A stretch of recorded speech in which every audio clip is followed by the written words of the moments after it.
حضرت عبداللہ بن عمر رضی اللہ تعالی عنہ نے فرمایا کہ ہم لوگ رسول اللہ صلی اللہ علیہ وآلہ وسلم کے ساتھ ایک سفر میں تھے۔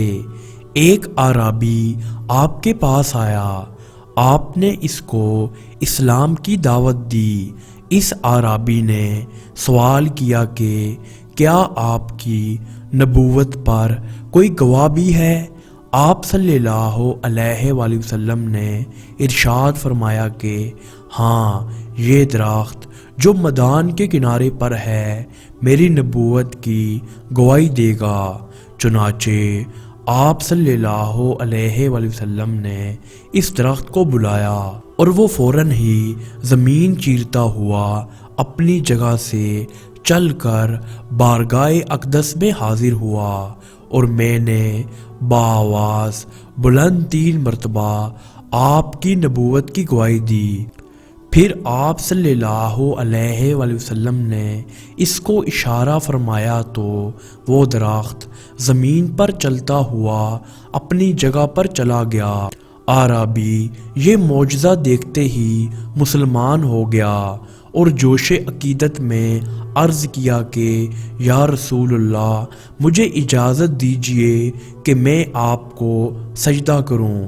آپ نے ارشاد فرمایا کہ اگر اللہ کے سوا کسی دوسرے کو سجدہ کرنے کا حکم دیتا تو میں عورتوں کو حکم دیتا کہ وہ اپنے شوہروں کو سجدہ کریں۔ یہ فرما کر آپ نے اس کو سجدہ کرنے کی اجازت نہیں دی۔ پھر اس نے عرض کیا کہ یا رسول اللہ، اگر آپ اجازت دے تو میں آپ کے دستے مبارک کو بوسہ دوں۔ آپ نے اس کو اس کی اجازت دے دی۔ چنانچہ اس نے آپ کے مقدس ہاتھ کو والہانہ عقیدت کے ساتھ چوم لیا۔ اسی طرح حضرت جابر رضی اللہ تعالی عنہ کہتے ہیں کہ سفر میں ایک منزل پر حضور اقدس صلی اللہ علیہ وآلہ وسلم استنجا فرمانے کے لیے میدان میں تشریف لے گئے، مگر کہیں کوئی آڑ کی جگہ نظر نہیں آئی۔